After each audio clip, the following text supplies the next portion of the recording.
Good evening आप लोग, कैसे हैं आप लोग? आई होप आप लोग बहुत अच्छे होंगे। तो चलिए, आज हम लोग केमिस्ट्री के एक इम्पॉर्टेंट टॉपिक के बारे में स्टडी करने वाले हैं और उस टॉपिक का नाम है मॉडर्न पीरियोडिक टेबल, जिसको हम आधुनिक आवर्त सारणी के नाम से जानते हैं। जो बच्चे आधुनिक आवर्त सारणी को नहीं समझ पा रहे हैं वो एक बार इस टेबल को देख लें और वो बताएं कि क्या इससे पहले इस टेबल को उन्होंने कहीं देखा है। तो जो खासकर 10th-12th पढ़ने वाले बच्चे होंगे वो इस टेबल से भली भांति परिचित होंगे और बताएंगे जी हाँ, इसको पीरियोडिक टेबल के नाम से जाना जाता है, इसको आवर्त सारणी के नाम से जाना जाता है। तो सबसे पहले सवाल ये है कि आवर्त सारणी जो बनाया गया आखिर क्यों? आखिर तत्वों का अरेंजमेंट जो इस प्रकार से किया गया, ये इस प्रकार से इन सारे तत्वों को इस तरह से अरेंज कैसे किया गया, ये कभी कभी आपके मन में कुछ सवाल आते होंगे और कभी कभी तो ये भी लगता होगा काश ये टेबल मेरे को याद रहता है। क्यों नहीं हो सकता है। चलिए आज देखते हैं कि इस पीरियोडिक टेबल को आखिर हम किस प्रकार से याद कर सकते हैं, इसको याद करने का सरल तरीका क्या है। ओके, तो पूरे टेबल को मैं आज आपको याद करना सिखाऊंगा। क्योंकि ये वीडियो काफ़ी लंबा जाएगा इसलिए मैं इस वीडियो को 2 पार्ट में बनाऊंगा। आज पहले पार्ट के बारे में स्टडी करेंगे, आज हम लोग पूरे ग्रुप्स को स्टडी करेंगे, अगले क्लास में पीरियड्स को स्टडी करेंगे। ओके, तो सबसे पहले पीरियोडिक टेबल को जानने से पहले इसके इतिहास के बारे में, इसके इतिहास के बारे में जानना बहुत जरूरी है। क्योंकि जब तक आप इतिहास नहीं पढ़ेंगे ना तब तक चीज़ों को आप समझ नहीं पाएंगे। तो चलिए इसके कुछ थोड़े इतिहास के बारे में हम लोग भी चर्चा कर लेते हैं। सबसे पहले एक सवाल है कि ये जो आधुनिक आवर्त सारणी हम देखते हैं, ये जो हम मॉडर्न पीरियोडिक टेबल देखते हैं, आखिर इसका निर्माण क्यों किया गया? मॉडर्न पीरियोडिक टेबल का निर्माण क्यों किया गया? आधुनिक आवर्त सारणी का निर्माण क्यों किया गया? सबसे पहला एक सवाल आता है आप लोग के मन में कि आखिर क्यों। तो चलिए इस सवाल के जवाब को हम सरल तरीके से जानने का प्रयास करते हैं कि आखिर आधुनिक आवर्त सारणी का निर्माण क्यों किया गया। तो हम बात करते हैं, सबसे पहले चलते हैं 18th सेंचुरी में। जी हाँ, हम बात करें 18वीं शताब्दी की बात कर रहे हैं। 18वीं शताब्दी में क्या हुआ था, जैसे आप समझिए, आप एक एग्जाम्पल के द्वारा आप समझ सकते हैं। जैसे मान लीजिए आप कोई क्लास टीचर है, for example you are teacher, और आपके वर्ग कक्ष में 5 बच्चे, ओनली 5 स्टूडेंट्स आपके क्लासरूम में मौजूद हैं। तो ये तो तय है ना कि उस 5 बच्चों के एड्रेस, खासकर वो कहाँ से बिलोंग करते हैं, उनके मम्मी पापा क्या करते हैं, है ना, या उनके बारे में वो कौन से सब्जेक्ट में तेज है, कौन से सब्जेक्ट में कमजोर हैं, इन सारी चीज़ों के बारे में आपको आसानी से पता होता है। क्योंकि बच्चों की संख्या तो मात्र 5 है ना, और इतना बड़ा क्लासरूम 5 बच्चे, सबके बारे में हमको आसानी से अलग अलग जानकारी मिल जाती है। यहाँ तक कि उनका नानी घर भी हम पता लगा लेते हैं कि आखिर उनका नानी घर कहाँ है, वगैरह वगैरह वगैरह। लेकिन जैसे जैसे बच्चों की संख्या आपके क्लासरूम में बढ़ने लगी, सपोज कीजिए 5 से 10 हुए, 10 से 20 हुए, 20 से 50 हुए, 50 से 100 हुए, तो आपको जरूर कंफ्यूजन होगा ना कि आखिर इतने सारे बच्चों का एड्रेस, इतने सारे बच्चों में कौन कमजोर किस सब्जेक्ट में है, कौन से सब्जेक्ट पे फोकस किया जाए। सबसे बड़ी बात, उन सारे बच्चों का ननिहाल कहाँ है, ये तो आपको समझ में नहीं आएगा, थोड़ी मुश्किलें आ जाती है। ठीक वही हुआ था तत्वों के साथ। जब शुरुआत में तत्वों की खोज हुई थी तो काफी कम तत्व ज्ञात थे प्रारंभिक समय में। तो जब काफी कम तत्व ज्ञात होते थे तो उन सारे तत्वों के बारे में स्टडी कर पाने में काफी आसानी होती थी। काफी आसानी से उन तत्वों के बारे में पढ़ लेते थे, उन तत्वों के बारे में जान लेते थे। लेकिन जैसे जैसे तत्वों की संख्या बढ़ते गई, जैसे आपके वर्ग कक्ष में स्टूडेंट की संख्या बढ़ती है, तत्वों की संख्या बढ़ने के कारण उन तत्वों के बारे में अलग अलग अध्ययन कर पाने में हमें असुविधा होने लगी। उसके बाद 18th सेंचुरी में वर्गीकरण का दौर शुरू हुआ। 18th सेंचुरी में वर्गीकरण का दौर शुरू हुआ, क्लासिफिकेशन का दौर शुरू हुआ। अब समझेंगे ये क्लासिफिकेशन किस आधार पर किया गया। क्लासिफिकेशन इस आधार पर किया गया कि जो समान गुण वाले तत्व थे, जैसे मान लिया जाए 2 तत्व, 4 तत्व, 5 तत्व ऐसे होंगे जिनके गुण कुछ ना कुछ मिलते होंगे, उनको एक साथ रख दिया गया। और जिनके गुण नहीं मिलते थे या जिनके गुण दूसरों तत्वों से मिलते थे, उनको एक साथ रखा गया। इसमें फायदा क्या हुआ? फायदा ये हुआ कि अगर किसी वर्ग में 5 तत्व रखे गए A B C D E, दूसरे वर्ग में F G H I J K है ना समथिंग, तो इस वर्ग के एक तत्व के बारे में यदि हमको पता हो तो अन्य तत्वों के गुणों के बारे में हम अनुमान लगा सकते हैं, क्योंकि इनके गुण आपस में समान होते थे। अगर हमको F के बारे में पता हो तो G H I J के बारे के गुणों के बारे में हम आसानी से बता सकते हैं, क्योंकि इस वर्ग के एक तत्व के गुण के बारे में हमको जानकारी है। सेम चीज हुआ था वहां पर तत्वों के साथ।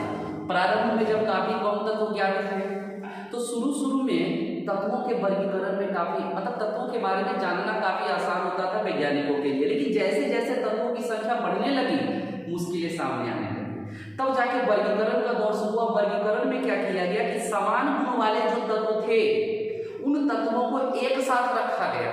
उससे फायदा क्या हुआ कि एक तत्व का गुण यदि हमें पता हो तो उस वर्ग के अन्य तत्वों के गुणों के बारे में हम प्रिडिक्शन कर सकते थे, उसका पूर्वानुमान लगा सकते थे। क्लासिफिकेशन का जो सबसे पहला क्रेडिट है ये जाता है लभवाजे साहब को। जी हाँ, 18वीं सेंचुरी में सबसे पहला क्रेडिट जो है वह जाता है लभवाजे साहब को। इन्होंने उस वक्त जितने भी तत्व ज्ञात थे उन तत्वों को धातु और अधातु के आधार पर वर्गीकृत किया। धातु को अलग रखा, अधातु को अलग रखा, लेकिन ये ज़्यादा सफल नहीं हुआ, क्योंकि धातुओं की संख्या बहुत ज़्यादा थी, अधातुओं की संख्या बहुत कम थी, और सारे धातुओं के गुण एक जैसे मिलते भी नहीं थे। इसीलिए लभवाजे साहब का ये जो कॉन्सेप्ट था वह ज़्यादा दिन तक नहीं चल पाया। इसके बाद बात करेंगे डोबरेनर साहब की। डोबरेनर का भी बहुत ज़्यादा योगदान हुआ। उन्होंने ट्राइड्स लॉ दिया, 3 तत्वों का एक समूह बनाया और उन 3 तत्वों को बढ़ते हुए परमाणु द्रव्यमान के क्रम में इस प्रकार सजाया कि पहले और तीसरे तत्व का औसत द्रव्यमान बीच वाले तत्व के द्रव्यमान के लगभग बराबर होता था, लेकिन वो 3 से ज़्यादा ट्राइड्स नहीं बना पाए। तो डोबरेनर का जो तिर्यक नियम था वो भी आपका फेल कर गया। उसके बाद बारी आई, डोबरेनर के बाद बारी आई न्यूलैंड साहब की। न्यूलैंड्स ने अष्टक नियम दिया। उन्होंने कहा, क्या कहा सुनिएगा, अभी बताना पॉसिबल नहीं क्योंकि अभी हम पीरियोडिक टेबल को स्टडी करेंगे, मैं इन शॉर्ट बता देता हूँ आपको। न्यूलैंड्स ने बताया कि यदि तत्वों को उनके बढ़ते हुए परमाणु द्रव्यमान के क्रम में सजाया जाए तो एक निश्चित संख्या यानी कुल 8 तत्व, पहले तत्व का गुण 8वें तत्व के गुण के बराबर होता है। किसी भी तत्व से यदि हम गिने तो जैसे संगीत का पहला स्वर 8वें स्वर के बराबर होता है, हम लोग पढ़ते स रे ग म प ध नि सा, पहला स्वर सा और 8वां स्वर स्वा। इसी प्रकार से यदि तत्वों को उनके बढ़ते हुए परमाणु द्रव्यमान के क्रम में सजाया जाए तो किसी भी तत्व से शुरू करने पर उस तत्व का गुण 8वें तत्व के गुण के बराबर होता है। ये बात बताया था न्यूलैंड साहब ने। हालांकि इनका यह नियम ज्यादा कारगर साबित नहीं हुआ, क्योंकि यह नियम केवल हल्के तत्वों तक यानी कैल्शियम तक ही लागू होता था। उसके बाद बारी आई लोथर मेयर साहब ने। लोथर मेयर साहब ने एक वक्र बनाया, लोथर मेयर का वक्र। एक उन्होंने ग्राफ बनाया और ग्राफ के आधार पर उन्होंने सजाया तत्वों को। समान गुण वाले तत्वों को ग्राफ में एक सिंगल पोजीशन पे रखा, असमान गुण वाले तत्वों को अलग रखा। तो सबसे ज्यादा तो एक तरह से कह सकते हैं कि वर्गीकरण का दौर सबसे पहले शुरू किया गया था लभवाजे के साहब के द्वारा। डोबरेनर साहब ने उसे आगे बढ़ाया, न्यूलैंड साहब ने और आगे बढ़ाया, लोथर मेयर साहब ने और उसे आगे बढ़ाया। अब बारी आती है मेंडलीव साहब की। अगर इन्हीं का योगदान ज्यादा रहा आधुनिक आवर्त सारणी के निर्माण में तो मेंडलीव के योगदान को भुलाया नहीं जा सकता है। मेंडलीव साहब ने सबसे पहले उस वक्त ज्ञात जितने भी तत्व थे उन तत्वों को बढ़ते हुए परमाणु द्रव्यमान के क्रम में सजाया। उन्होंने एक नियम दिया था जिसे मेंडलीव का आवर्त नियम कहा जाता है, मेंडलीव्स पीरियोडिक लॉ के नाम से जाना जाता है। वह नियम कहता है कि the chemical and physical properties of an atom is directly proportional to their atomic masses. यानी कहने का तात्पर्य ये हुआ कि यदि तत्वों को उनके बढ़ते हुए परमाणु द्रव्यमान के क्रम में सजाया जाए तो एक निश्चित संख्या के बाद समान गुण वाले तत्व प्राप्त होते हैं। अगर हिंदी में मैं उसको ट्रांसलेट करूं कि तत्वों के भौतिक और रासायनिक गुण उनके परमाणु द्रव्यमान का आवर्त फलन होता है। हो सकता है ये चीजें आपको बाउंस करे, घबराने की बात नहीं है, हम आवर्त सारणी को याद करना सीखेंगे, थोड़ा पेशेंस रखें। मेंडलीव के बाद बारी आई मोसले साहब की। जो हम आधुनिक आवर्त सारणी देखते हैं ये मोसले की ही देन है। मेंडलीव साहब ने अपने पीरियोडिक लॉ को बताया था 1869 में और मोसले साहब ने अपने पीरियोडिक लॉ को बताया था 1913 में 1913 में बताया। दोनों में अंतर क्या था समझिएगा। मेंडलीव साहब ये जितने भी साइंटिस्ट थे, ये जितने भी यहाँ तक देख रहे हैं, चाहे डोबरेनर, चाहे न्यूलैंड्स, चाहे लोथरमैन की बात करें, चाहे मेंडलीव की बात करें, उन्होंने तत्वों को परमाणु भार के आधार पर देखा था, परमाणु द्रव्यमान के आधार पर देखा था। पहली बार मोसले साहब ने तत्वों को उनके परमाणु संख्या के आधार पर देखा और उन्होंने बताया कि तत्वों के भौतिक और रासायनिक गुण जो होते हैं ना, परमाणु द्रव्यमान पे नहीं, परमाणु भार पे नहीं, बल्कि परमाणु संख्या के ऊपर निर्भर करते हैं। यहाँ तक जो पढ़ रहे थे, डोबरेनर साहब की बात करें, न्यूलैंड साहब की बात करें, लोथरमैन साहब की बात करें या दमित्री इवानोविच मेंडलीव साहब की बात करेंगे, इन सब ने बताया था कि तत्वों के गुण जो है परमाणु द्रव्यमान के ऊपर निर्भर करते हैं, एटॉमिक मासेस के ऊपर निर्भर करते हैं। लेकिन सबसे पहले 1913 में बताया था मोसले साहब ने आधुनिक आवर्त नियम, मॉडर्न पीरियोडिक लॉ।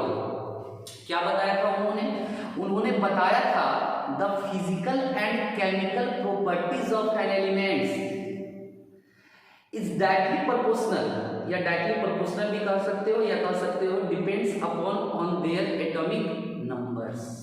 यानी कहने का तात्पर्य यह है कि वो परमाणु संख्या के ऊपर निर्भर करता है, परमाणु द्रव्यमान के ऊपर निर्भर नहीं करता है। और मोसले साहब ने उस वक्त ज्ञात जितने भी तत्व थे उनको परमाणु संख्या के क्रम में सजाने के लिए सोचा। इनकी मदद के लिए आए, इनकी मदद की इन्होंने की थी।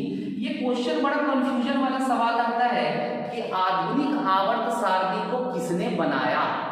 तो हम लोग जनरली बोल देते हैं कि मोसले साहब ने आधुनिक आवर्त सारणी को बताया, जो कि सरासर गलत है। मोसले साहब ने आधुनिक आवर्त नियम को बताया।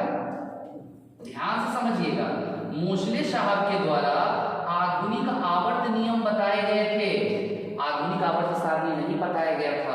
मोसले साहब के द्वारा आधुनिक आवर्त नियम बताया गया, आधुनिक आवर्त सारणी उनके द्वारा नहीं बताया गया था। बाद में चलकर नील्स बोर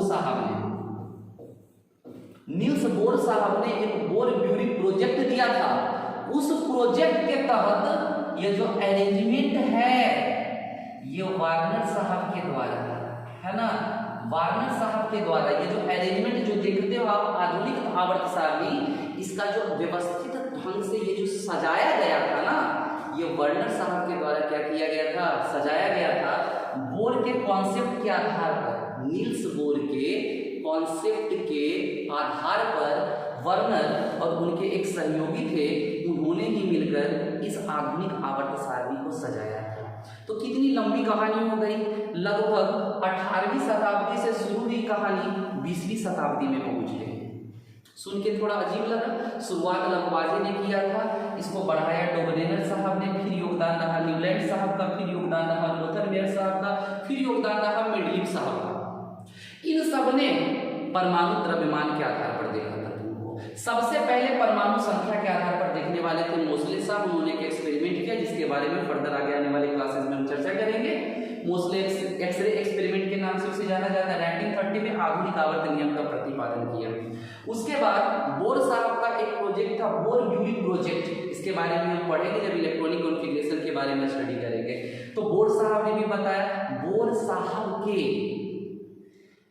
जो नियम उन्होंने बताया था बोर ब्यूरी प्रोजेक्ट, उस नियम के आधार पर वार्नर और उनके एक सहयोगी के द्वारा सबसे पहले आवर्त सारणी को विधिवत अरेंज किया गया। ये जो आप अरेंजमेंट देखते हैं, ये इस प्रकार का जो अरेंजमेंट देखते हैं, ये वार्नर साहब की देन है, वार्नर साहब की देन है ना। तो वार्नर उनके एक सहयोगी भी थे, दोनों ने मिलकर इस अरेंजमेंट को सबसे पहले दिया था। अब आ जाते हैं इसमें, इस आवर्त सारणी को थोड़ा सा विस्तार से हम लोग जानने का प्रयास करते हैं।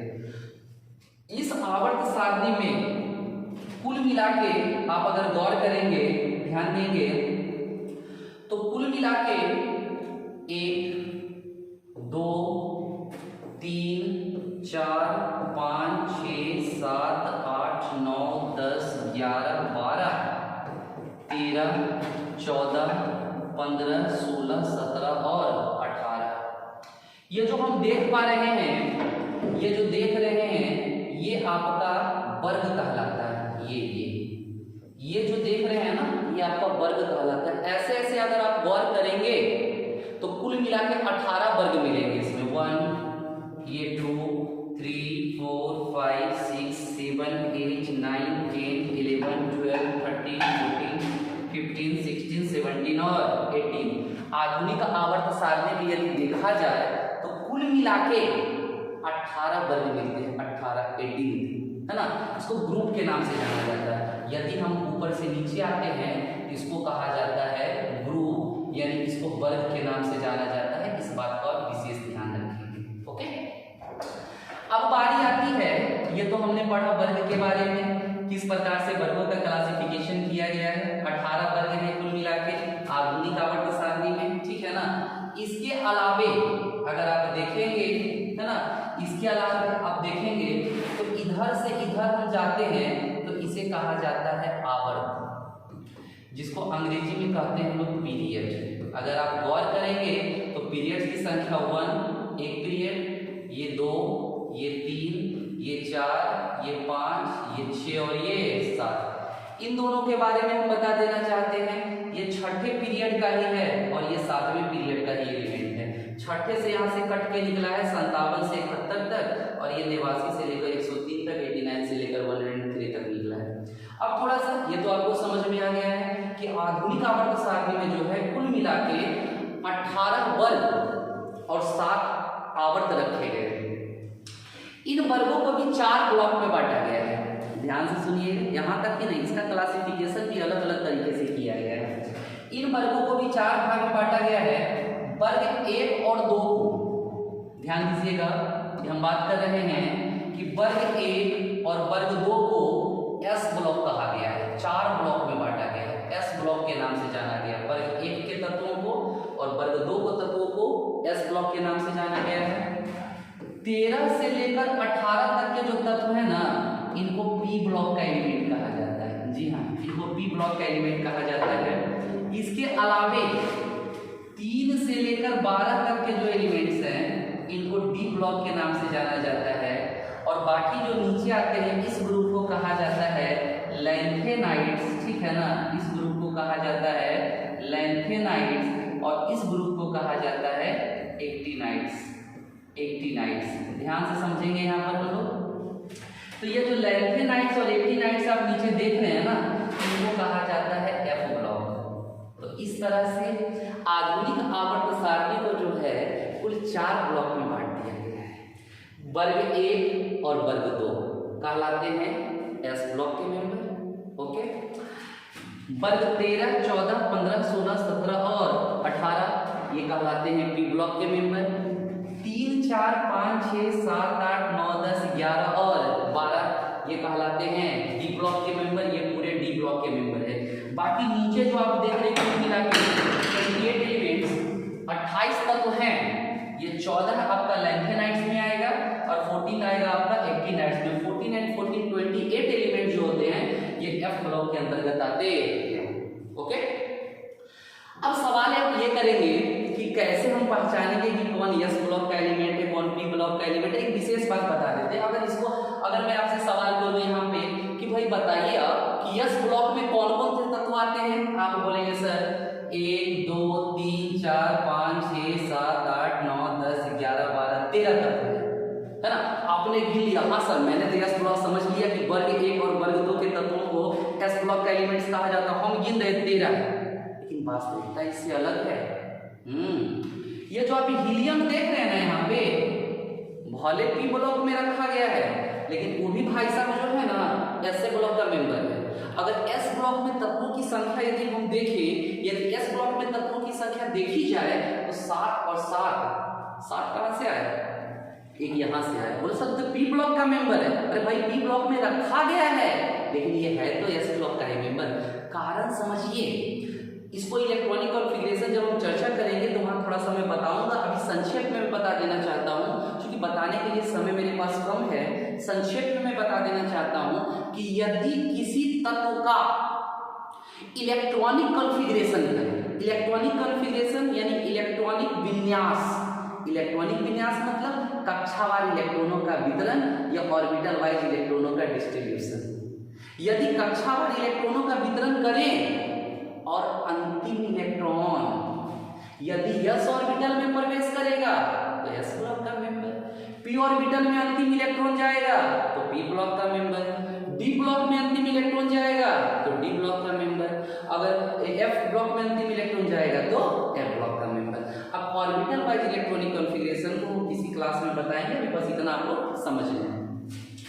ये जो वर्ग 1 को आप देख रहे हैं, इस वर्ग 1 के तत्वों को इसमें आते हैं कौन कौन? Hydrogen, lithium, sodium, potassium, rubidium, caesium और फ्रांसियम आते हैं।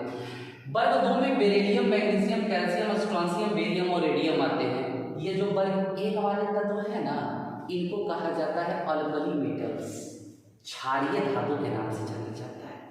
ये हाइड्रोजन को छोड़ दीजिए, ये अधातु है, इसको छोड़ के चलेंगे। अधातु है लेकिन धातु के साथ रख दिया है यहाँ पे, अधातु इसको छोड़ के चलेंगे। Lithium, sodium, potassium, rubidium, caesium और फ्रांसियम, ये जो एलिमेंट्स हैं इनको अल्कली मेटल्स यानी क्षार धातु के नाम से जाना जाता है। Beryllium, magnesium, calcium, strontium, barium और रेडियम, इन्हें अल्कालाइन अर्थ मेटल्स कहा जाता है, जिसको क्षारीय मृदा धातु कहते हैं। जी, क्षारीय मृदा धातु। ये आ जाते हैं वर्ग 16 में। ऑक्सीजन, सल्फर, सेलेनियम, टेल्यूरियम और पोलोनियम, इनको कहा जाता है चैल्कोजन। चैल्कोजन का मतलब होता है ओर फॉर्मिंग एलिमेंट्स, अयस्क बनाने वाले तत्व।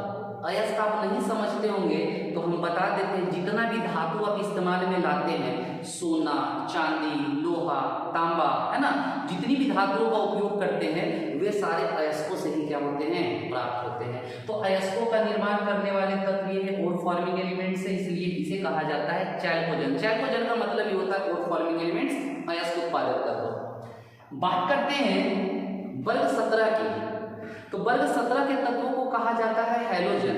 हैलोजन का मतलब होता है साल्ट फॉर्मिंग एलिमेंट्स यानी लवण उत्पादक तत्व। और ये वर्ग 17 के तत्व जो होते हैं, ये वर्ग 17 के जो तत्व होते हैं ये लवणों का निर्माण करते हैं। इसके अंतर्गत आते हैं फ्लोरीन, क्लोरीन, ब्रोमीन, आयोडीन और एस्टेटिन। दैन बात करते हैं वर्ग 18 के, इसके बारे में सुन लीजिएगा, इसकी भी कहानी अजीब है। पहले वर्ग 18 के जो तत्व हैं helium, neon, argon, krypton, xenon और रेडॉन, है ना, इनको कहा जाता था अक्रिय गैस। तो बोलोगे सर अक्रिय गैस क्यों बोलते थे? क्योंकि ये रासायनिक अभिक्रियाओं में भाग नहीं लेते थे, इसीलिए इनको अक्रिय गैस के नाम से जाना जाता था। वर्ग 18 वाले तत्वों को helium, neon, argon, krypton, xenon और रेडॉन। लेकिन 1962 में एक घटना हो गई। कौन सी घटना हुई? नील्स बार्टलेट कैलिफोर्निया यूनिवर्सिटी में एक प्रयोग कर रहे थे, पोटेशियम हेक्साफ्लोराइड के गुणों के बारे में समझ रहे थे। उसी गुणों का अध्ययन करते हुए प्लैटिनम हेक्साफ्लोराइड के गुणों के बारे में समझ रहे थे, उसी गुणों के पढ़ते हुए उन्होंने सबसे पहले जेनॉन का एक यौगिक तैयार कर दिया। जेनॉन का सबसे पहले 1962 में जेनॉन का एक यौगिक बनाया गया था, और उसके बाद से इस वर्ग के तत्व को भी बताया गया कि भैया ये अभिक्रिया में भाग लेता है, लेकिन अब इसको अक्रिय कहना पॉसिबल नहीं, क्योंकि अक्रिय तो उसी को ना कहेंगे, इनर्ट गैस उसी को ना कहेंगे जो अभिक्रिया में भाग नहीं लेता है। तब इसका नाम बदल के रखा गया, नोबल गैस कहा गया, इसको उत्कृष्ट गैस के नाम से जाना जाता है। तो वर्ग 18 के जो एलिमेंट्स होते हैं उसे नोबल गैसेस के नाम से जाना जाता है। रुकिएगा, अभी यहाँ पर आप देख रहे हैं कुछ एलिमेंट्स है, कॉपर है, सिल्वर है और ऑरम है। इन्हें कहा जाता है क्वाइन मेटल्स कहा जाता है, मुद्रा धातु में कहा जाता है, क्योंकि ये मुद्रा बनाने के काम में आते हैं। कॉपर है, आर्जेंटम है, ऑरम है ना। ये वाला जो समूह है, ठीक है ना, लैंथेनम से लेके आपका ल्यूटीशियम तक, ये समूह को कहा जाता है लैंथेनाइड्स, और एक्टिनियम से लेकर आपका लॉरेंसियम तक इसे कहा जाता है एक्टिनाइड्स। जैसे हम बता देना चाहते हैं कि इसकी शुरुआत होती है सीरियम से और इसकी शुरुआत होती है थोरियम से। चर्चा करेंगे हम इसके बारे में। तो पहले इस आवर्त सारणी को अभी तक हमने बस इतना जाना है कि पूरे आवर्त सारणी को 4 ब्लॉक में बांटा गया है, S block, P block, D block और एफ ब्लॉक। 1 को क्या कहते हैं, 2 को क्या कहते हैं, 15 16 को क्या कहते हैं, 17 को क्या कहते हैं, 18 को क्या कहते हैं, 11 को क्या कहते हैं, और ये लैंथेनाइड्स और एक्टिनाइड्स, इसके पीछे भी कहानी है, थोड़ा सुन ले। देखते हैं यहाँ पर ये लैंथेनम एक तत्व है जिसका परमाणु संख्या होता है 57। इसके बाद से ये शुरू हो रहा है, लैंथेनम के बाद शुरू हो रहा है, इसीलिए इस समूह का नाम पड़ा लैंथेनाइड्स। लैंथेनम के बाद परमाणु संख्या 58 से लेकर परमाणु संख्या 71 तक, सीरियम से लेकर ल्यूटीशियम तक टोटल 14 तत्व हैं जो कि लैंथेनम के बाद पढ़ते हैं। अब बोलोगे सर लैंथेनम को काहे नहीं लिख दिया, लैंथेनम एजा का सदस्य है, ये जो एक्टिनियम है एजा का सदस्य है, ठीक है ना, इसको एजा ऐसे ही लिख दिया है, मन किया। आप गिनोगे ना 1 2 3 4 5 6 7 8 9 10 11 12 13 और 14, टोटल नंबर ऑफ एलिमेंट जो होता है ना 14 है। इसमें भी ये थोरियम से स्टार्ट होता है, परमाणु संख्या 90 से परमाणु संख्या 103 तक थोरियम, यानी इसको 90 से लेके लॉरेंसियम जिसका परमाणु संख्या होता है 103, कुल 14 तत्व आते हैं। एक्टिनियम इसके अंतर्गत आता नहीं है, लिख दिया गया, घबराने की कोई आवश्यकता नहीं है। चूंकि यह एक्टिनियम के बाद ही समूह स्टार्ट हो रहा है, इसीलिए इसका जो नाम पड़ा ना वो एक्टिनाइड्स पड़ा। एक्टिनाइड्स के बोलने के पीछे वजह क्या था, क्योंकि एक्टिनियम के बाद आ रहा था, ठीक है। तो अभी तक हमने इस आवर्त सारणी को देखा, और इस आवर्त सारणी की एक यूनिक बात बता देते हैं आपको, ध्यान से समझिएगा। आप ये बॉर्डर को गौर से देखेंगे, ये ब्लू कलर का बॉर्डर है, ये देखेंगे आप यहाँ पे इस बॉर्डर को गौर से यदि देखेंगे, एक लैडर टाइप का बना हुआ है, सीढ़ी टाइप का, इसमें बोरॉन है, सिलिकॉन है, जर्मेनियम है, आर्सेनिक है, एंटीमनी है, टेल्यूरियम है एंड पोलोनियम है। अगर इसको आप गौर से देखेंगे, एक लैडर टाइप का इस प्रकार से बना हुआ आपको मिलेगा, ठीक है ना। ये जितने भी एलिमेंट्स हैं ना, इनको मेटलॉइड्स कहा जाता है, उपधातु कहते हैं इसको, उपधातु मेटलॉइड्स के नाम से जाना जाता है। इसके लेफ्ट में ग्रीन कलर का आप देख रहे हैं, येलो कलर का आप देख रहे हैं, रेड देख रहे हैं, ऑरेंज कलर का देख रहे हैं, या इधर किसी भी कलर का आप देख रहे हैं, ये तत्व ये तत्व ये तत्व ये तत्व, ये सारे के सारे मेटल्स हैं, धातु हैं, धातु हैं, धातु हैं, ओके। और इसके इधर carbon, nitrogen, oxygen, fluorine, neon, helium, argon, chlorine, sulphur, potassium, selenium, bromine, krypton, xenon, iodine, astatine, जोडान, ये सब जितने भी तत्व आप देख रहे हैं इधर वाले, जितने भी एलिमेंट्स हैं, ये सारे के सारे नॉन मेटल्स हैं, अधातु हैं। तो मॉडर्न पीरियोडिक टेबल की एक बात और है, मॉडर्न पीरियोडिक टेबल को इस बात को ध्यान में रखना कि बढ़ते हुए परमाणु संख्या के क्रम में सजाया गया है, इस बात को आप लोग क्या करेंगे यहाँ पे ध्यान में रखेंगे। उसके बाद मॉडर्न पीरियोडिक टेबल में कुल मिला के 18 वर्ग हैं, 7 आवर्त हैं, ये छठे आवर्त का एलिमेंट है, ये 7वें आवर्त का एलिमेंट है। अगर मैं आपसे पूछूं कि पहले आवर्त में कितने तत्व है, तो पहले आवर्त में वो यहाँ है, वो यहाँ है, टोटल 2 तत्व। दूसरे आवर्त में 1 2 3 4 5 6 7 8, दूसरे आवर्त में 8 तत्व हैं। तीसरे की बात करेंगे 1 2 3 4 5 6 7 और 8, तीसरे में भी कितने हैं 8।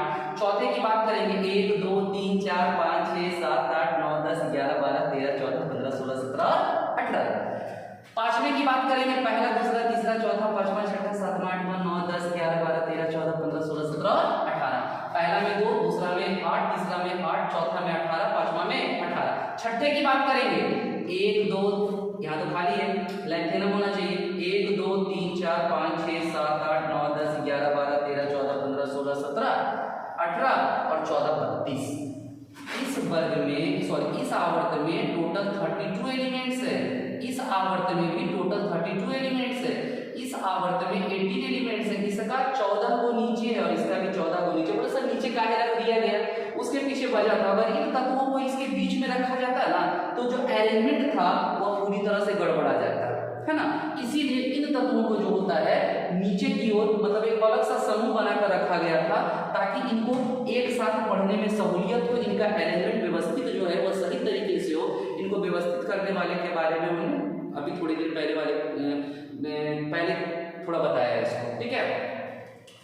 अब देखते हैं इन तत्वों में, इसमें से 92 तक, ये जो आप देख रहे हैं ना 92 तक जो तत्व है ना यह प्रकृति में पाए जाते हैं, नेचर में पाए जाते हैं, प्रकृति में ये मौजूद है।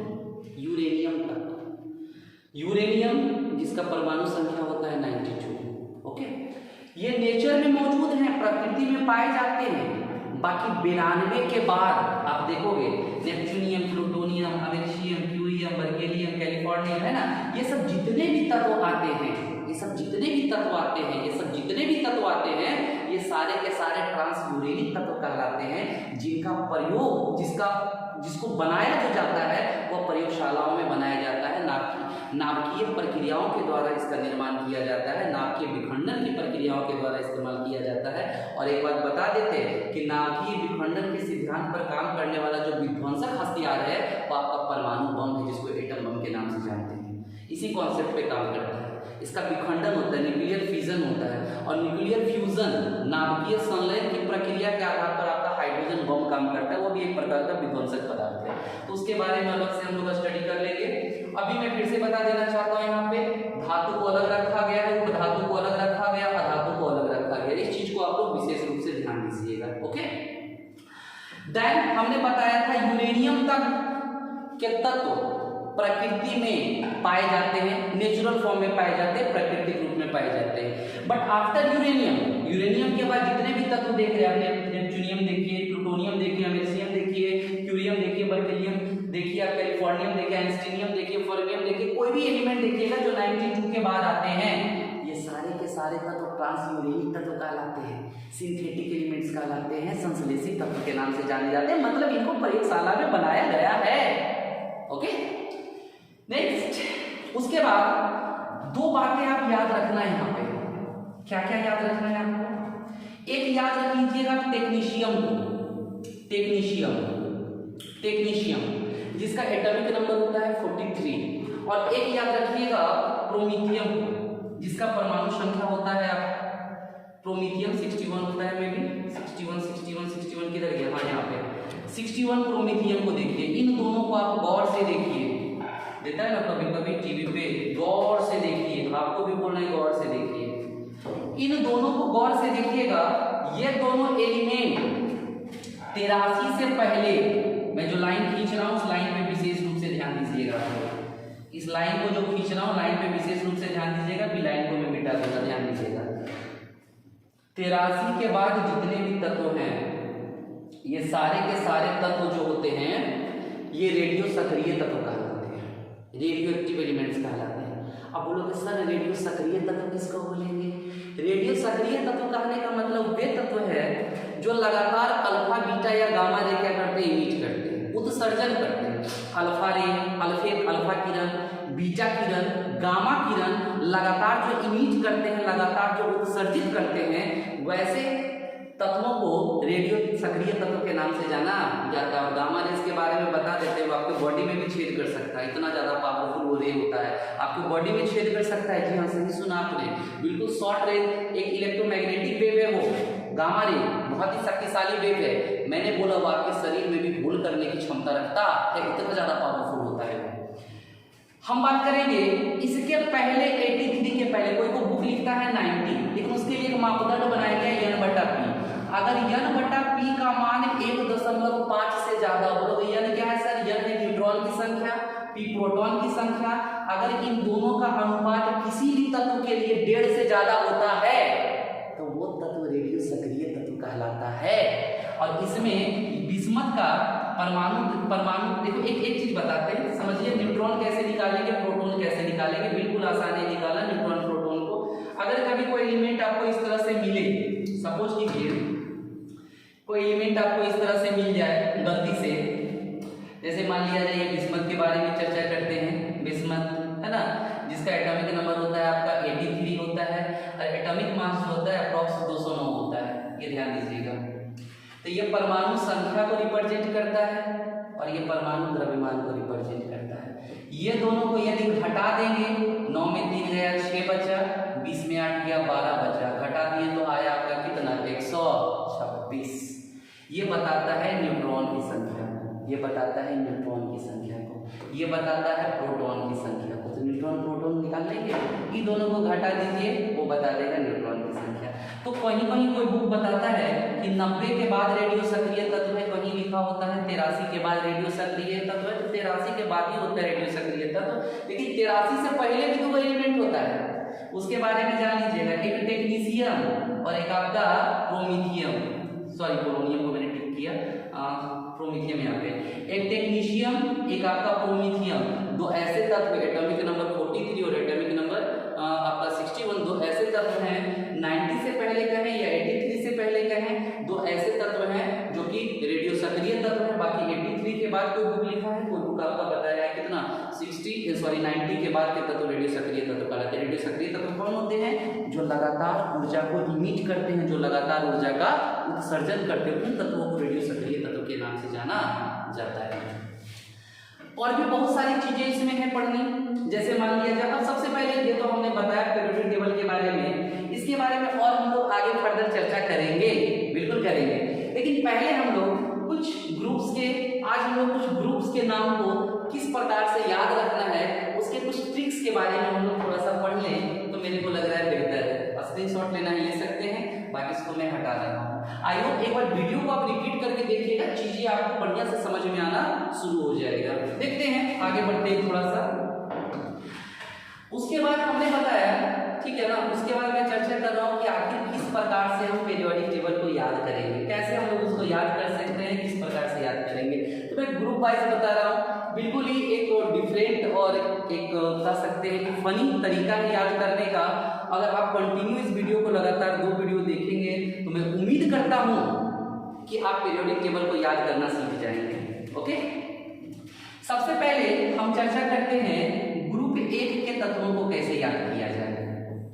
ग्रुप 1 वर्ग 1 के तत्वों को कैसे याद किया जाए। वर्ग 1 के तत्वों को हम कहते हैं अल्कली मेटल्स। अल्कली मेटल्स कहा जाता है, इसे क्षार धातु के नाम से जाना जाता है। पहले तो हमने बोला कि ग्रुप 1 के तत्वों को अल्कली मेटल्स कहा जाता है, क्षार धातु के नाम से जाना जाता है। इसको याद करने का एक ट्रिक होता है। ट्रिक क्या है? हे ली ना की रब से फरियाद। हे लीना की रब से फरियाद। रीना रब से क्या फरियाद करती है, ये तो समय आने पर ही पता चलेगा। लेकिन चलिए हम देखते हैं कि इस सेंटेंस से क्या अर्थ निकाल सकते हैं। हे लीना की रब से फरियाद। H का मतलब होता है हाइड्रोजन, H का मतलब हो जाता है हाइड्रोजन। Li का मतलब होता है लिथियम, है ना। उसके बाद Na का मतलब होता है सोडियम। सोडियम का सिंबल यानी इसलिए होता है क्योंकि सोडियम का जो लैटिन नाम होता है वह हो जाता है नाइट्रियम, है ना, इसलिए इसका सिंबल होता है K। सोडियम के बाद होता है आपका पोटेशियम। पोटेशियम का लैटिन नाम जो होता है बॉस, वो आपका हो जाता है कैलियम। इसीलिए जो होता है इसका सिंबल K होता है क्योंकि पोटेशियम का लैटिन नाम कैलियम होता है। Rb जो होता है रुबिडियम को रिप्रेजेंट करता है। Cs जो होता है वह सीजियम को रिप्रेजेंट करता है ना। और उसके बाद आपका Fr जो होता है यह फ्रांसियम को रिप्रेजेंट करता है। ट्रिक याद करने का सिंपल सा ट्रिक है, इसका सिंपल सा ट्रिक है हे ली ना की रब से फरियाद।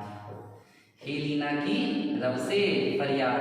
हे H फॉर हाइड्रोजन, ली Li फॉर लिथियम, ना NO फॉर सोडियम, सोडियम का लैटिन नाम natrium, K for potassium Latin नाम kalium, Rb for rubidium, Cs for caesium और फरियाद Fr फॉर फ्रांसियम। उसमें से याद रखोगे आप इस तत्व को, हाइड्रोजन धातु नहीं है बल्कि हाइड्रोजन एक अधातु है।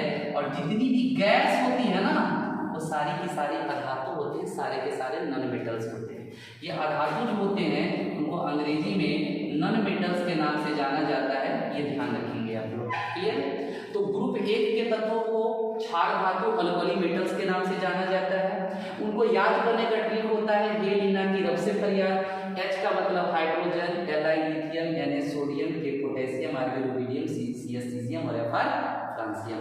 आई होप वर्ग 1 के तत्वों को अभ्यास करके आप अच्छे तरीके से याद कर लेंगे। वर्ग 1 के बाद अब बारी आती है ना, वर्ग 2 के तत्वों की। वर्ग 2 के जो तत्व होते हैं, ग्रुप 2 के जो एलिमेंट्स होते हैं, उनको क्या कहा जाता है, थोड़ा सा उनके बारे में परिचित हो लेते हैं। ग्रुप 2 के जो एलिमेंट्स होते हैं उनको कहा जाता है alkaline earth metals. Alkaline, competitive exam में भी ये सवाल आते हैं, निम्न में कौन अल्कालाइन अर्थ मेटल्स है, जिसको कहते हैं हिंदी में हम क्षारीय मृदा धातु। क्षारीय मृदा धातु। ओके, इसको याद करने का ट्रिक क्या है? इसको याद करने का ट्रिक बिल्कुल फनी सा ट्रिक है। बेटा मांगे कन्या सुंदर, सुनिएगा भाई, बेटा मांगे कन्या सुंदर बाप रोए। वही कहावत है, गजब भयो रामा जुलम भयो है।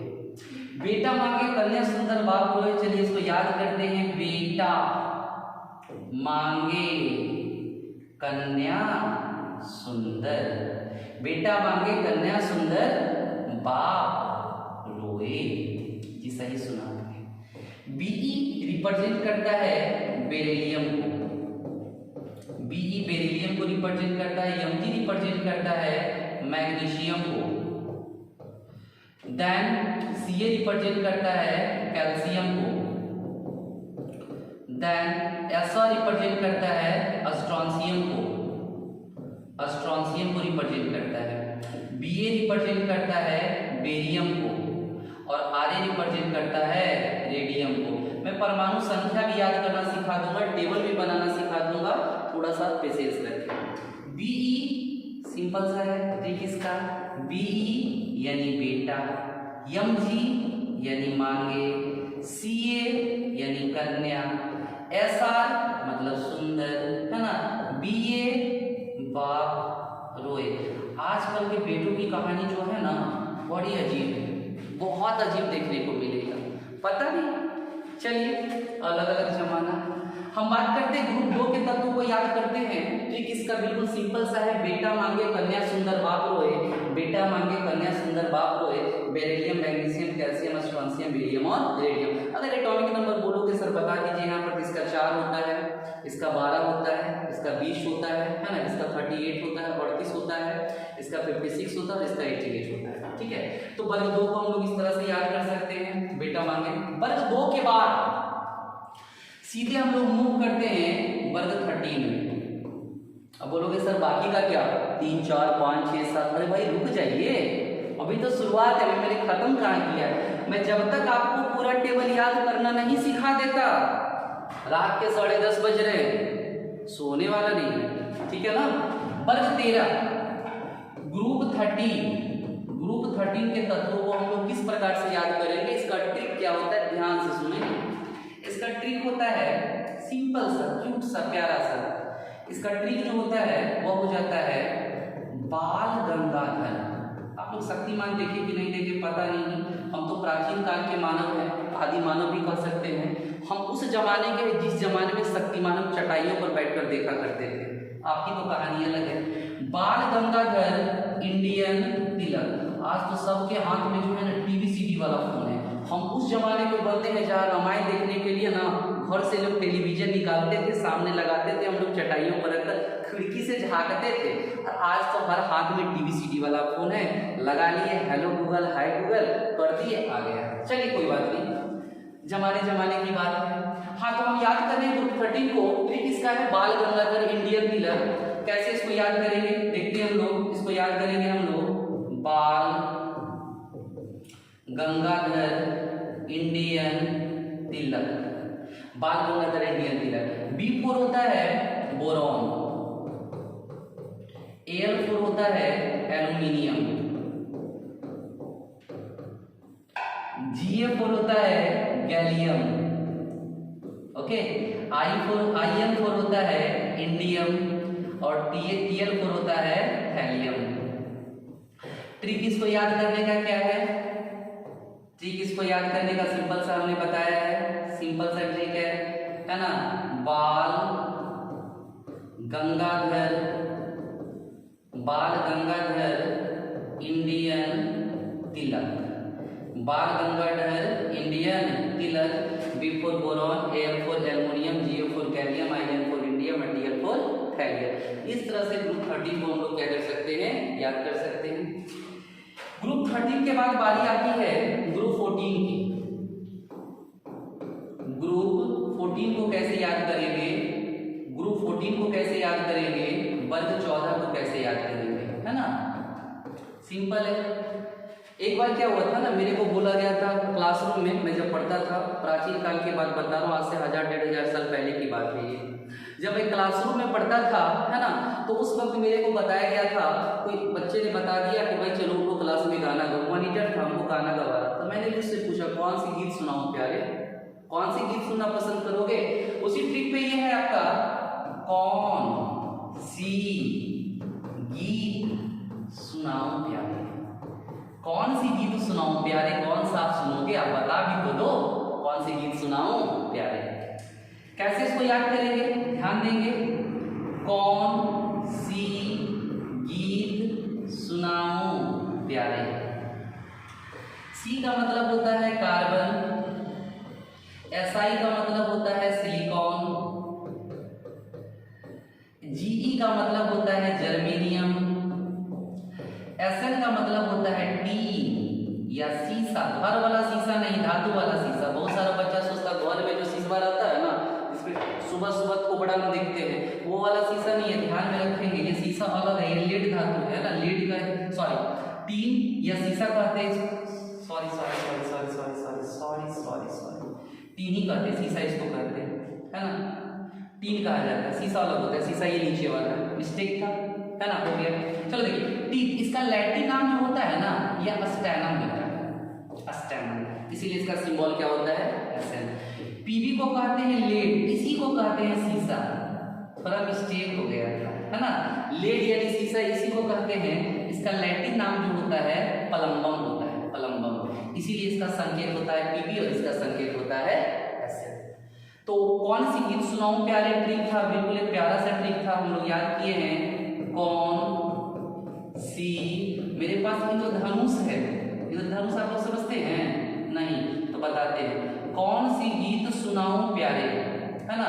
इस ट्रिक से आप इसको याद कर सकते हो। ग्रुप 14 को C4 carbon, SI for silicon, GO for germanium, SN14 और PP फॉर क्या, लेड यानी सीसा, और टीन का लैटिन नाम स्टैनम, लेड का लैटिन नाम आपका प्लम्बम। ट्रिक कौन सा बोलो, मेरे पास इंद्रधनुष है ना, देखिए ना, 1 कलर 2 कलर 3 कलर हमने डाल दिया है ना, मेरे पास पूरा का पूरा रेनबो है। चलिए, ये तो ग्रुप बात हो गई 14 की। अब हम लोग बात करते हैं ग्रुप 15 की। ग्रुप 15 जिसको हिंदी में कहा जाता है वर्ग 15, वर्ग 15।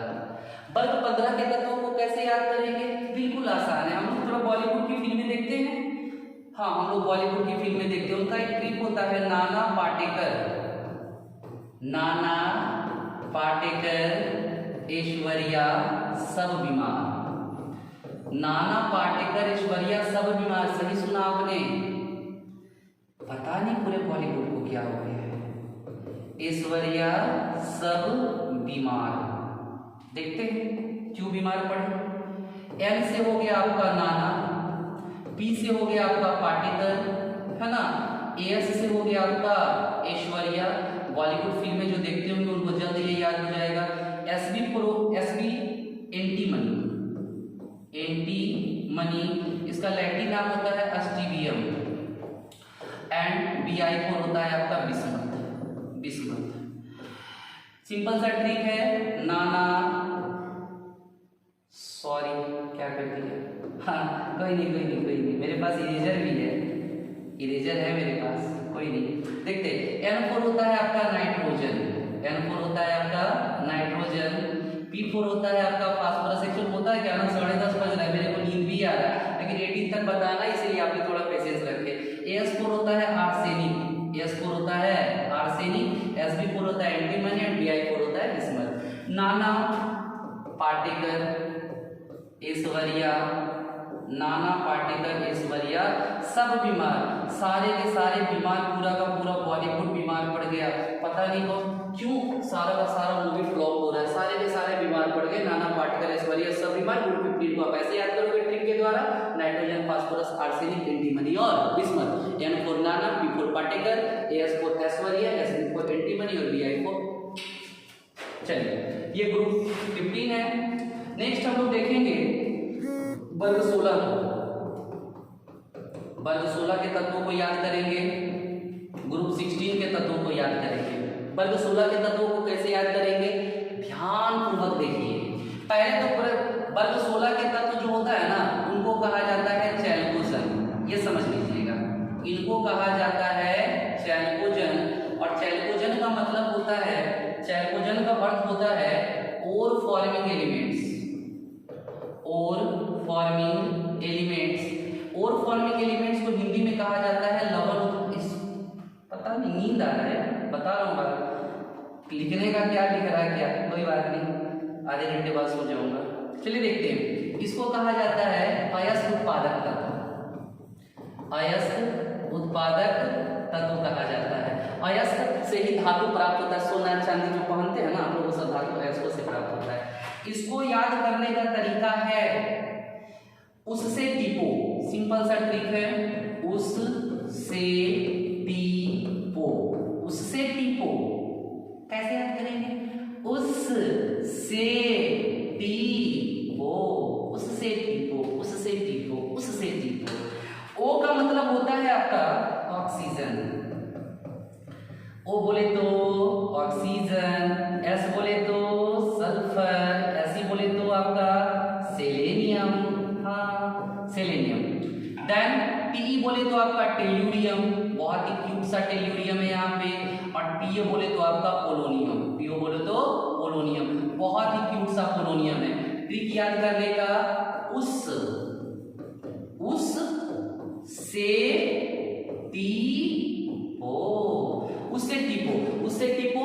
ग्रुप 16 के तत्वों को और फॉर्मिंग एलिमेंट चैल्कोजन के नाम से जाना जाता है। उसका सिंपल सा ट्रिक होता है उससे टीपो, आप इसको इस तरह से भी याद कर सकते हैं। उसके बाद आता है ग्रुप आपका 17,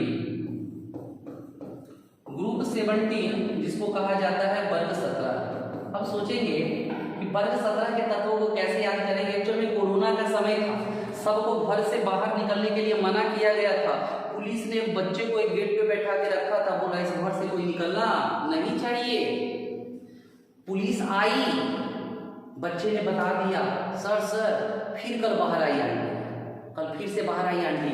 ट्रिक इसका बिल्कुल आसान है, इसका ट्रिक है फिर कल बाहर आई आंटी, फिर कल बाहर आई आंटी, जबकि आंटी को आने से बाहर मना किया गया था, कोरोना का दौर है, आंटी माने तब ना।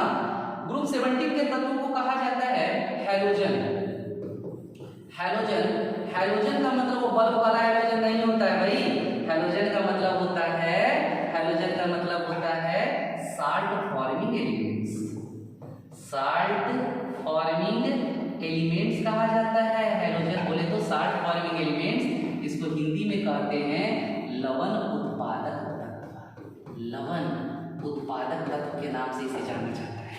साल्ट फॉर्मिंग, लवण बनाता है ना।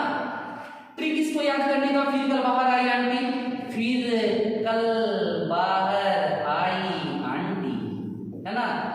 एफ से हो गया आपका, एफ से हो गया फ्लोरीन, हो गया आपका most electronegative elements in modern periodic table. Cl4 आपका क्लोरीन हो गया, Br4 आपका ब्रोमीन हो गया, I4 आपका आयोडीन हो गया, है ना, और AS4 आपका एस्टेटिन हो गया, एस्टेटिन। ट्रिक याद करने का, इसका ट्रिक याद करने का, बड़ा गड़बड़ लिख देते हैं कभी कभी, हो जाता है, मिसप्रिंट हो जाता है। F का मतलब हो गया आपका फिर, Cl का मतलब हो गया कल, Br का मतलब हो गया बाहर, I का मतलब हो गया आई, और AT का मतलब हो गया आंटी। बाय ट्रिक क्या यार, कुछ भी फिर कल बाहर आई आंटी। ग्रुप ग्रुप 17 को आप इस तरह से याद कर सकते हो। ग्रुप 17 के बाद आपका बचता है एक लास्ट है ग्रुप 18। ग्रुप 17 के बाद एक ग्रुप के बारे में और पढ़ाएंगे आज, ठीक है ना। ये लास्ट है आपका, जिसको वर्ग 18 के नाम से जानते हो। वर्ग 18 के तत्वों को पहले कहा जाता था, हमने बताया था, पहले इसे कहा जाता था अप्रिय गैस, क्योंकि अभिक्रिया में भाग नहीं लेता था। लेकिन निल्स बार्टले साहब ने बताया कि इसको अप्रिय नहीं कहा जाएगा, इसको उत्कृष्ट गैस कहा जाएगा, उत्कृष्ट गैस के नाम से जाना जाएगा। अब इसे जो है इनर्ट गैस ना कह के इसे नोबल गैसेस के नाम से जाना जाएगा। उत्कृष्ट गैस को अंग्रेजी में कहा जाता है नोबल गैसेस, नोबल गैसेस के नाम से इसे जाना जाता है। ट्रिक याद करने का इसका क्या होता है, इस ग्रुप 18 को हम लोग याद कैसे करेंगे, बिल्कुल आसान ट्रिक है। हीना, नेहा, आरती, करीना, जा रही ना। स्कूल से कुछ गर्ल्स निकली हैं जिनका नाम है हीना, नेहा, आरती, करीना, जा रही है। इनकी सहेली पीछे से बोलती है कि हमको अकेले छोड़ के तुम जा रही हो ना। हीना, नेहा, आरती, करीना ये चारों एक साथ थी और रिमझिम को पीछे छोड़ दी थी। तो रिमझिम कहती है कि हीना, नेहा, आरती, करीना जा रही ना, ठीक है। हीना, नेहा, आरती, करीना जा रही ना, जा रही ना। एची कहा जाता है हीलियम को, एची हीलियम को, एनी कहा जाता है नियॉन को, है ना। एआर कहा जाता है आर्गन को, फिर आपका केआर कहा जाता है क्रिप्टॉन को, ठीक है। देन आपका एक्सी कहा जाता है जेनॉन को, सबसे ज्यादा जेनॉन का ही यौगिक बनता है। और आरए कहा जाता है रेडॉन को, जो कि एक रेडियो सक्रिय तत्व कहलाता है। ट्रिक इसका हीना, नेहा, आरती, करीना जा रही ना, जा रही ना। तो इस तरह से हम लोग इस ग्रुप 18 को याद कर सकते हैं। तो हमने आज की क्लास में क्या क्या देखा, एक बार मैं फिर से रिमाइंडर करा देना चाहता हूँ सारे बच्चों को। सबसे पहले हमने पाया यहाँ पे, सबसे पहले देखा कि आधुनिक आवर्त सारणी का निर्माण कैसे हुआ। फिर हमने बताया कि ग्रुप 1 के तत्वों को याद करने का ट्रिक है हीना की रब से फरियाद, ग्रुप 2 को बेटा मांगे कन्या सुंदर बाप रोए, ग्रुप 13 को बाल गंगाधर इंडियन तिलक, ग्रुप 14 कौन सी गीत सुनाओ प्यारे, ग्रुप 15 नाना पाटेकर ऐश्वर्या सब बीमार, ग्रुप 16 चैल उससे टिपो, ग्रुप 17 फिर कर बाहर आई आंटी, और ग्रुप 18 जो है हीना, नेहा, आरती, करीना जा रही ना। तो अगर आपको ये वीडियो अच्छा लगे तो प्लीज प्लीज प्लीज लाइक करना ना भूले। अगर आप लाइक और सब्सक्राइब करते हैं, मैं बिलीव नहीं कर सकता एक दिन में, हालांकि स्टार्टिंग मैंने फर्स्ट वीडियो डाला है, कल ही मैंने फर्स्ट वीडियो डाला है, एक दिन में 100 सब्सक्राइबर बढ़े, 1 डे 100 सब्सक्राइबर। हम उम्मीद करेंगे कि सब्सक्राइबर की संख्या बढ़े, लाइक्स करें, शेयर करें, सब्सक्राइब करें, ताकि मेरा मनोबल बढ़े और अच्छे तरीके से हम इसको बता सकें। तो पीरियोडिक टेबल का आधा पार्ट हमारा समाप्त हुआ। ऐसे तो पीरियोडिक टेबल को पढ़ने का तो 10-15 क्लास आपको डिटेल से सिर्फ पढ़ाने में पूरा टेबल लग जाएगा, जो कि क्लास 11 का टॉपिक है। बाकी यदि सिर्फ टेबल याद करना हो तो एक क्लास और लगेगा, आपको पूरा का पूरा टेबल कंप्लीट हो जाएगा। आप आंख बंद करके भी रात के अंधेरे में पूरे पीरियोडिक टेबल को एक चार्ट पेपर पर बना सकते हैं, अगर आपने कल का वीडियो भी देखा तो। अभी आप आधा पीरियोडिक टेबल बनाना सीख गए हैं और आधा पीरियोडिक टेबल बनाने के लिए कल का वीडियो देखना आपके लिए बिल्कुल जरूरी हो जाएगा। तो कल हम आएंगे पीरियड्स को लेकर, है ना, पीरियड्स को कैसे याद करेंगे उसको लेकर आएंगे, और उसके बाद हम एक चार्ट बनाएंगे, उस चार्ट में सारे एलिमेंट्स को पुट करेंगे और फिर बताएंगे उस एलिमेंट्स में कौन कौन से प्रॉपर्टीज, कौन कौन से कैरेक्टर होते हैं। बहुत सारी चीज़ों के बारे में हमें पढ़ना बाकी, 2 क्लासेस टेबल का भी और चलेगा। तो चैनल को लाइक करें, सब्सक्राइब करें, शेयर करें। थैंक यू, शुभ रात्रि, गुड नाइट, जय जिनेन्द्र।